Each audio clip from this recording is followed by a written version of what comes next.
The Knicks lose. Yeah, what's new?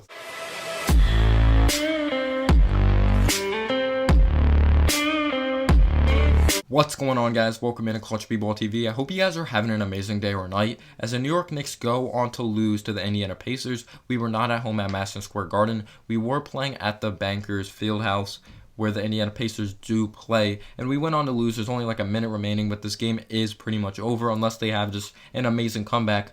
But as of right now, it's 116-105.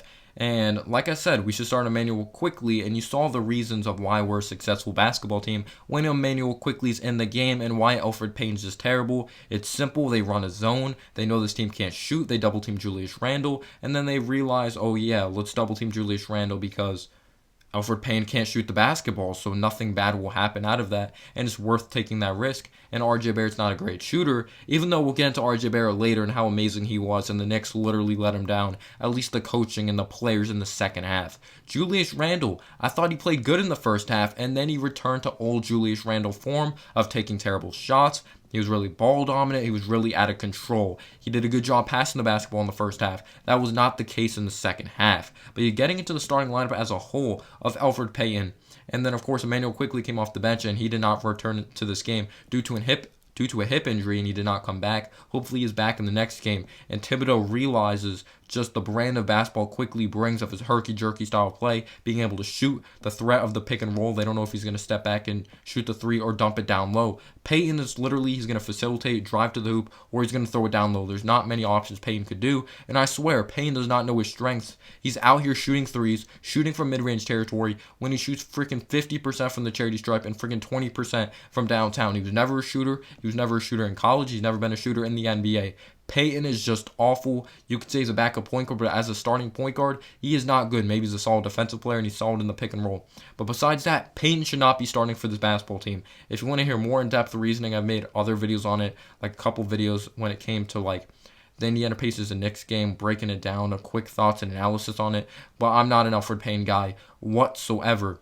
Getting into RJ Barrett. RJ Barrett played absolutely amazing in this basketball game. 11 of 15, 3 of 3 from downtown, 1 for 2 from the charity stripe, 8 rebounds, 5 assists, only 1 turnover, had 3 fouls, and 26 points. This man was playing with confidence. He was playing downhill. He kept his head up as well, or his eyes wide open when it came to passing the basketball, and he even showed effort on defense. He had 20 points in the first half. What do you do when a player's wide open? You feed them in the second half until the other team stops them.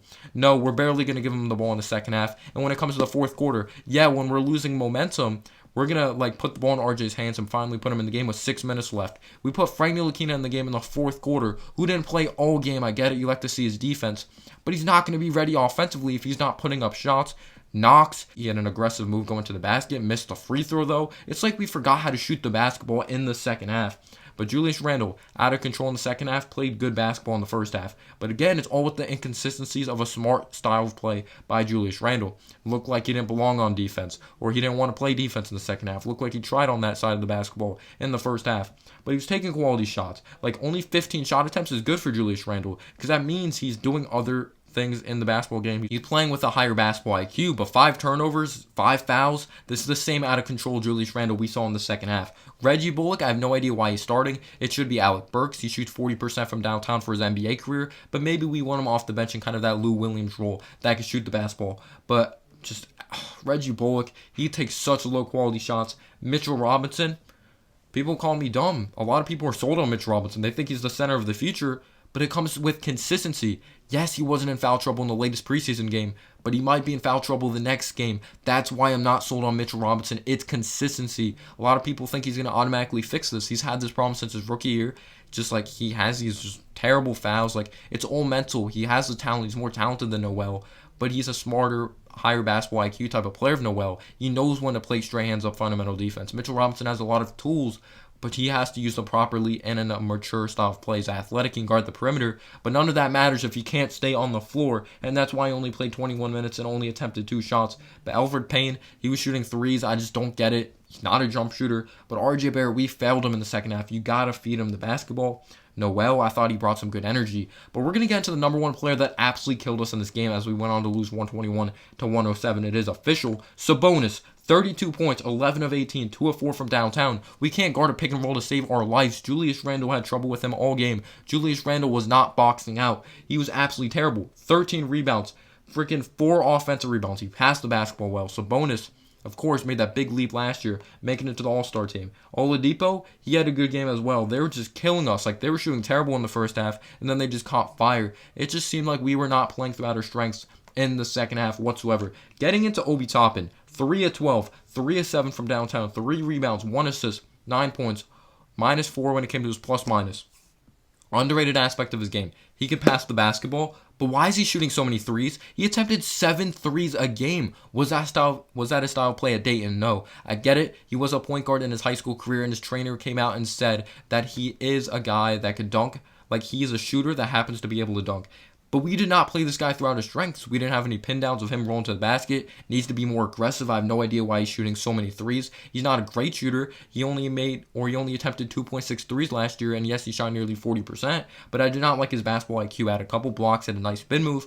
But I don't know why we're driving on Miles Turner. Did we not see the scouting report of his long arms? But Obi Toppin hopefully does improve, but it seems like all the things that I was scared about coming out of the NBA draft are coming true when it comes to his weaknesses on defense and offense being very limited. But he's a rookie. I'm going to give him the benefit of the doubt. But RJ had a great game. Elfrid Payne was horrible. Mitchell Robinson was not great. Reggie Bullock, he kind of got better in the second half. He was kind of a reason we came back in this game.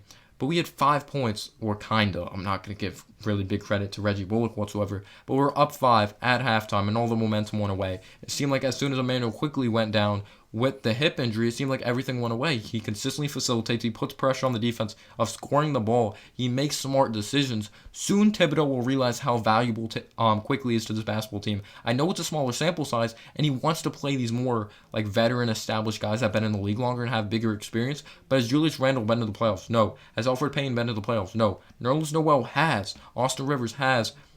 But Nerlens Noel did come off the bench, which was kind of a pleasant surprise to me. And he did give Mitchell Robinson an opportunity, but then they realized, like, he's still making the same mistakes. I don't get it. But Alec Burks, he shot the lights out. It was interesting when they put him at the point guard position. But 22 points, 6 of 12 from the field, 8 for 9 from the charity stripe, 2 of 4 from downtown. Ntilikina, again, plays with no confidence. He's just erratic offensively, makes terrible decisions. Frank Ntilikina did not have a good game, in my opinion, when I watched Frank Ntilikina play. Noel, I thought he played some fundamental defense. They just don't get back on defense. The defense was just absolutely terrible. Knox had like a nice drive to the basket. But besides that, this was not a great game. Good first half game. But that's the thing with these young guys. They need to learn how to play 48 minutes.